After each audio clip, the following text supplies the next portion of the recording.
आज के इस वीडियो में हम आपको बताएंगे महाभारत से जुड़े कुछ आश्चर्यजनक रहस्य।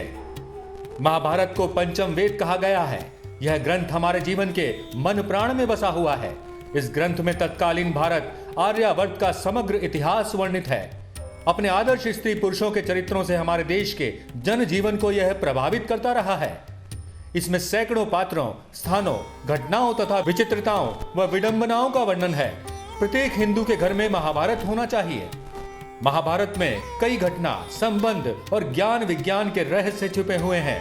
महाभारत का हर पात्र जीवंत है, चाहे वह कौरव, पांडव, कर्ण और कृष्ण हो या धृष्टद्युम्न, शल्य, शिखंडी और कृपाचार्य हो। महाभारत सिर्फ योद्धाओं की गाथाओं तक सीमित नहीं है। महाभारत से जुड़े शाप, वचन और आशीर्वाद में भी रहस्य छिपे हैं। असल में महाभारत की कहानी तो युद्ध के बाद ही शुरू होती है। आज तक अश्वत्थामा क्यों जीवित है, क्यों यदुवंशियों के नाश का शाप दिया गया था और क्यों धर्म चल पड़ा था कलयुग की राह पर, महाभारत का रहस्य अभी सुलझना बाकी है। आज के पहले एपिसोड में हम आपको महाभारत युद्ध और उससे जुड़े रहस्यों के बारे में बताने जा रहे हैं जो आपको आश्चर्यचकित कर देंगे। पहला है, महाभारत के योद्धा किसके पुत्र या अवतार थे।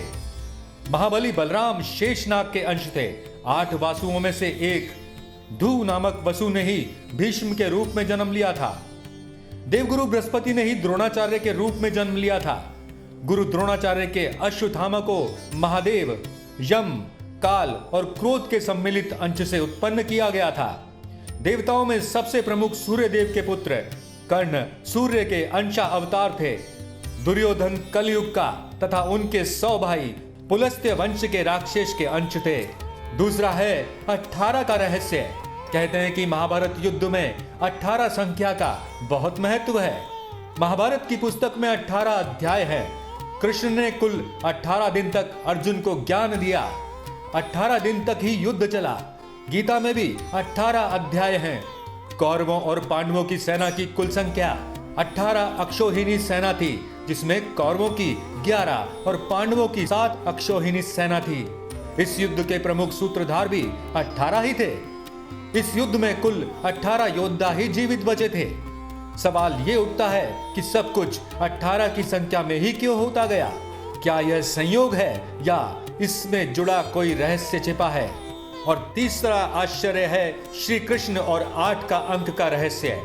भविष्यवाणी के अनुसार विष्णु को देवकी के गर्भ से कृष्ण के रूप में जन्म लेना था, तो उन्होंने 8वें अवतार के रूप में वैवस्वत के मनवंतर के 28वें द्वापर में भाद्रपद के कृष्ण पक्ष की रात्रि के 7 मुहूर्त निकल गए और 8वां उपस्थित हुआ।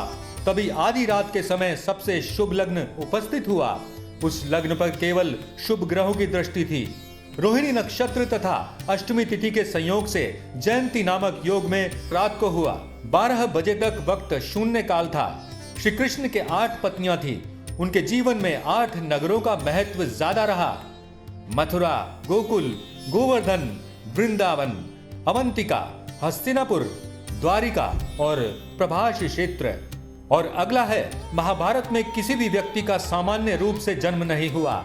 श्री कृष्ण का जन्म जहां कारावास में बहुत कठिन परिस्थितियों में हुआ, वहीं उनसे पूर्व भीष्म का जन्म गंगा की शर्त के उल्लंघन के स्वरूप हुआ।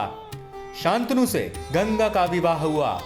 गंगा से उन्हें 8 पुत्र मिले, जिसमें से 7 को गंगा नदी में बहा दिया गया और 8वें पुत्र को पाला पोसा। उनके 8वें पुत्र का नाम देवव्रत था। यह देवव्रत ही आगे चलकर भीष्म कहलाया। भीष्म ने जब ब्रह्मचर्य की प्रतिज्ञा ले ली तो वंश को आगे बढ़ाने का संकट उत्पन्न हुआ। शांतनु की दूसरी पत्नी सत्यवती के 2 पुत्र हुए। इनमें से जीवित बचे विचित्र वीर्य की 2 पत्नियां, अंबिका से धृतराष्ट्र, अंबालिका से पांडु और दासी से विदुर का जन्म हुआ। ये थे महाभारत के कुछ आश्चर्यजनक रहस्य। अगले एपिसोड में हम आपको कुछ और रहस्यों से रूबरू कराएंगे। तब तक के लिए नमस्कार।